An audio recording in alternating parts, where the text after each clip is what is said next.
lovely to see you and this fantastic celebration of your new book. Please show it to us. Well, here it is. I only just got it the other day, actually. The very first copy, the off the press, and there it is. It's quite thick. It's got a lot of pages in it. That is fantastic. There must be no feeling like it than actually having a copy of your book. So, official launch is tomorrow. Just tell us little bit about the book. First of all, what's it called? Maybe slightly unimaginatively, it's called the Clarinet. Um, and but it really is. It's all about the clarinet. It's about playing the clarinet. There is only one page, I'm afraid, devoted to the history of the instrument. We've done a history timeline. It actually covers two pages out of about 250, not very much. So it doesn't give you the history, but it gives you everything else you could possibly imagine. And when we were sort of speaking a little bit earlier, you said there's a real practical side to the book because sometimes books can look very pretty on the shelf, but people forget that they have a practical use. And that's something that you've really taken seriously with this book. Oh yeah, in every respect. First of all, it opens flat and it stays on your music stand. That we Faber were very keen to make sure that it was produced with exactly that ability. And I've just opened it at one page. I don't know whether you can say that. There are hundreds and hundreds of I hesitate to use the word exercises because they sound rather tedious, but I hope interesting things to do to really explore and experiment every aspect of clarinet playing. And I wrote it mostly during the first lockdown in 2020, and I was spending between 7 and 8 hours a day for 3 months on this. So it's gone into in an awful lot of detail. And I spoke to a lot of very interesting people that otherwise wouldn't have been available because they were also in lockdown all over the world. And so it's got an enormous amount about really goes into a lot of thinking and detail about every aspect of playing, making the sound, moving fingers, articulation, intonation. But it's also got a lot of, as you say, practical, I hope, very useful stuff.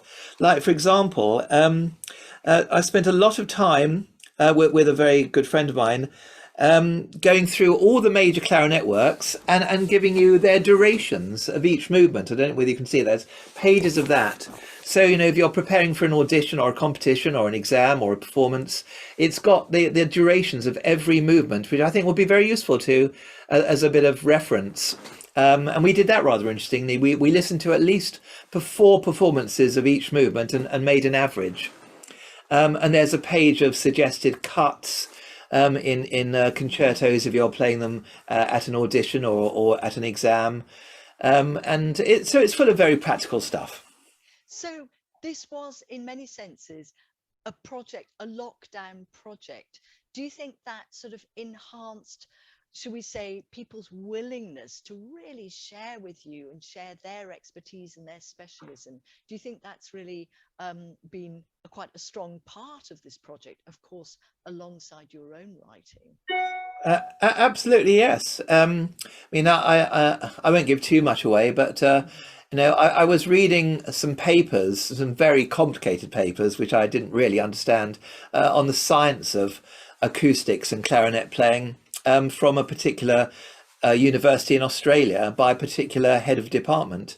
And I wrote to him and I said, I wonder whether you might be able to give me a bit of help. And I don't know whether I was expecting a reply or not. But not only did I get a reply, but we then had a lot of contact, and he really helped me through understanding a lot of stuff that I just otherwise really wouldn't have understood. And I think it enhances certainly my understanding, and I hope I've been able to write about it in such a way that will enhance other people's understanding on certain aspects of the science of how it all works. And it's made me understand what I do better. I hope it will help other people too. I think that's where we sort of merge because obviously it is known about my very much enjoying and the importance of the science, of course, in terms of actually how it practically engages with performance. And that's something we share a little bit together. And certainly as we work together on Samek Learners Evolution, there is this lovely crossover between the science that I use for my performance science masters and how you engage with science, but in the way that you prepare and you write, in terms of your book. So how much has the science influenced you in your chapters and the writing of this book?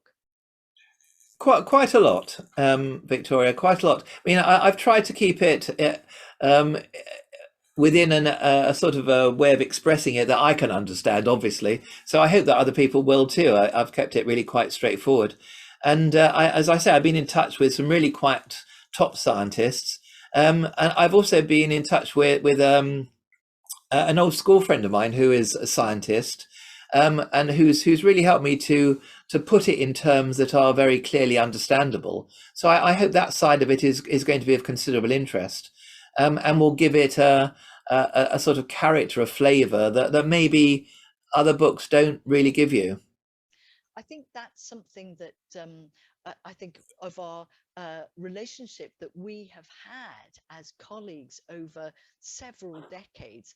And that's our real, dare I use the word, but it is true, a passion for music, a passion for the single reed, and indeed for the clarinet.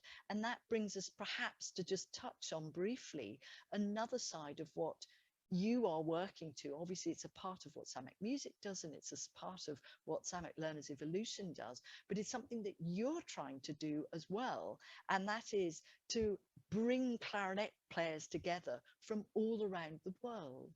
Just tell us a little bit about that. Absolutely. Well, I mean, like you and like many people, that there is an awareness that fewer young people, for example, are taking up music, are taking up playing woodwind instruments, and the clarinet in particular.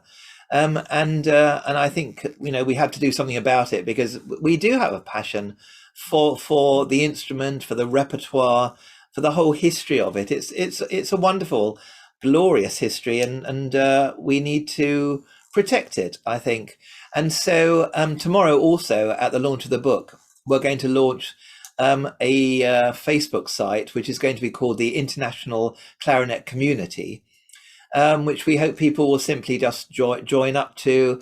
And every so often we are going to suggest projects that people might like to contribute to, right across the whole field of playing, research behind the playing, composing for the instrument, a whole host of ideas, which we hope different people with their particular interests will wish to contribute to. And so we build a community. Part of it, actually, I want to try to make contact with people who used to play the clarinet, maybe have one in their attic, and say, get it out of the attic, and either start playing it again, or take it to a technician, have it repaired, or give it away to someone who might not be able to get one. There must be quite a few of those about.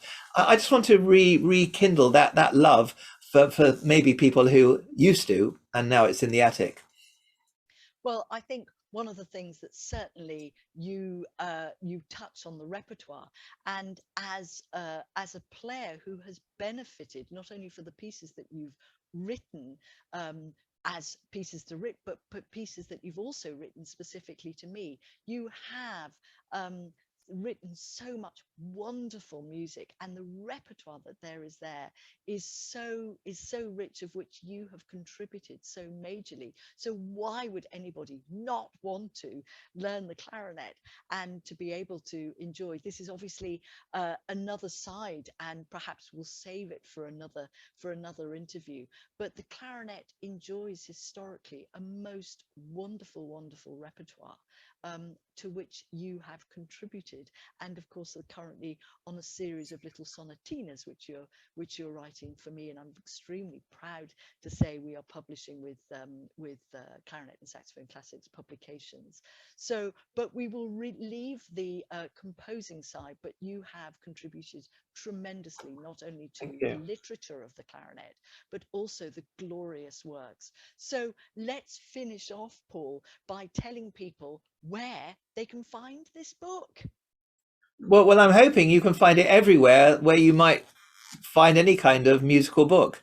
It's published by Faber Music, my wonderful publishers. So it's going to be available on their website. Ackerman's Music are going to be there tomorrow, and I know they're going to have it on board. And I think all music shops, sadly, they're fewer now than they used to be.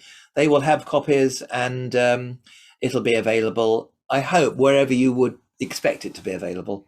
And we will certainly, as Samek Music, I will make sure that there is a link on your artist page on Samek Music, and we'll make sure that the link is there so that people can find this glorious book. Paul, it's always a pleasure. We could go on for hours, but we will save all the many questions. But it is really, really wonderful to share in that such an exciting day of the launch of your new book. And thank you so much for talking to us. Thank you very much, Victoria, for asking me.